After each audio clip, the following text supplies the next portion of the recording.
all this talk about staying away from prosecuting Bush and Cheney.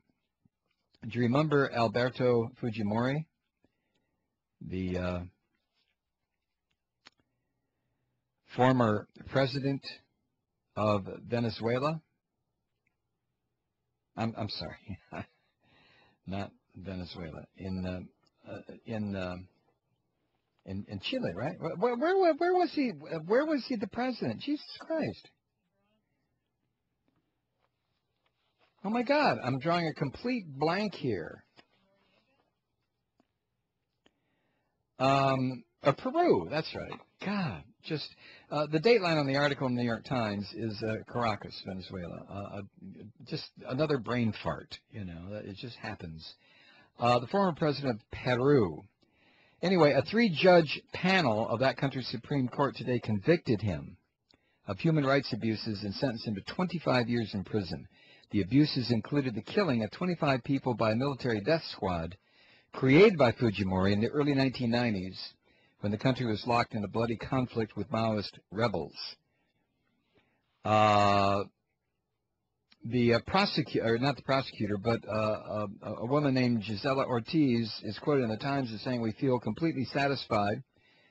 Her brother, a student, was one of the death squad's victims in 1992. She says the criminal apparatus that was used to commit these crimes has been exposed. And this is interesting.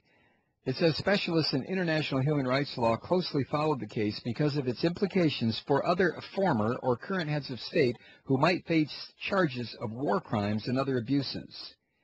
Mr. Fujimori was convicted of murder, aggravated kidnapping and battery, as well as crimes against humanity. Think about that now, okay? Aggravated kidnapping. What do you call what the Bush crime family perpetrated against so many people globally? How many people were swept up or sold to the Bush crime family by opportunists like, I don't know, members of the Taliban who said, "Oh, I have a terrorist here for you"?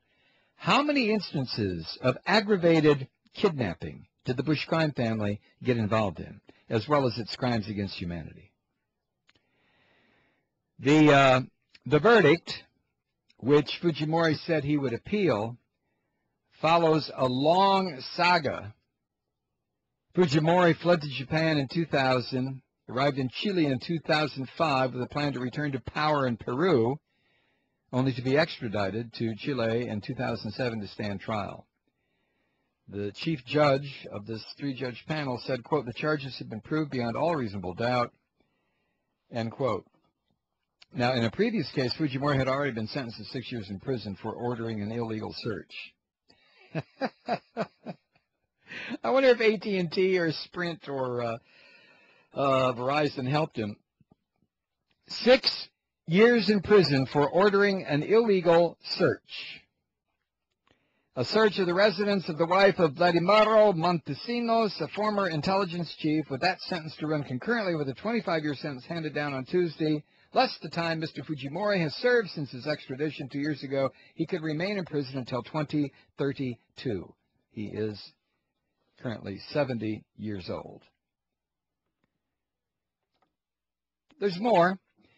The verdict came after a trial that lasted more than a year was broadcast on television in Peru. Among other things, the judges found Fujimori guilty of the murder of 15 people, including an 8-year-old boy, at a barbecue in the Barrios Altos area of Lima, and of 10 people who were abducted in 1992. Their bodies were found a year later outside Lima.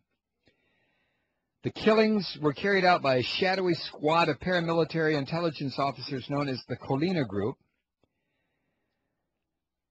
At his trial, Fujimori said he had not authorized the murders or kidnappings. He said, quote, "I had to govern from hell. That is why I'm being judged," end quote. The panel of judges also found him guilty of kidnapping, overseeing the kidnappings of Gustavo Gorriti, a prominent journalist, Samuel Dyer, a businessman. Both men were later freed, plus his corruption charges, plus this, plus that.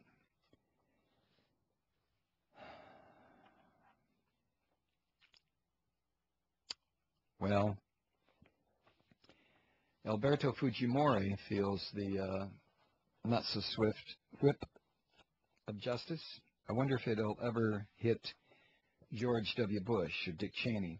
And the interesting part, though, is how this trial was closely monitored. I'm sure for a number of reasons, to make sure that further human rights abuses were not committed against this thug, but also to take notes so that when international human rights groups, if they do prevail upon courts to charge other former heads of state with the same type of crimes, that there is a model that they can go by. They certainly can't go by the model of the trial of Saddam Hussein or any of his cohorts in Iraq. That would be impossible, since that trial was nothing but a blood lust revenge circus. It didn't have to be, but it was. And the mere fact that Saddam Hussein was put on trial in a country that was controlled by an occupying force, I believe that is against international law, I think. Not sure, but somebody will check that and tell me, yeah, you're right, or no, you're crazier than hell.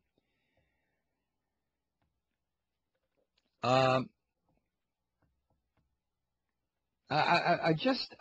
don't know. I find it so awkward and weird, and well, those two words are enough. Awkward and weird, that somebody like Alberto Fujimori, who is responsible or was charged with the deaths of 35 people, is sentenced to 25 years in prison. And the Bush crime family, both Bushes, are arguably, and not so arguably, responsible for the deaths of literally millions of people. Millions. And the sons of bitches ride their golf carts and go deep-sea fishing and toss out the balls at the opening day of the Texas Rangers, right? Jesus, God.